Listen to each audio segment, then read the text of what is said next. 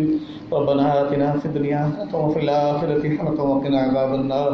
ربنا ظلمنا أنفسنا وإن لم تغفر لنا وترحمنا لنكونن من الخاسرين. اللهم إنا نسألك العفو والعافية في الدنيا والآخرة. اللهم إنا نسألك الجنة ونعوذ بك من النار. اللهم إنا نعوذ بك من عذاب جهنم ونعوذ بك من عذاب القبر ونعوذ بك من فتنة المسيح الدجال ونعوذ بك من فتنة المحيا والممات ونعوذ بك من المأثم والمغرم ونعوذ بك من البرص والجنون والجذام ومن غلبة الدين وقهر الرجال. اللهم إنا نسألك خير ما سألك منك عبدك ونبيك سيدنا محمد صلى الله عليه وسلم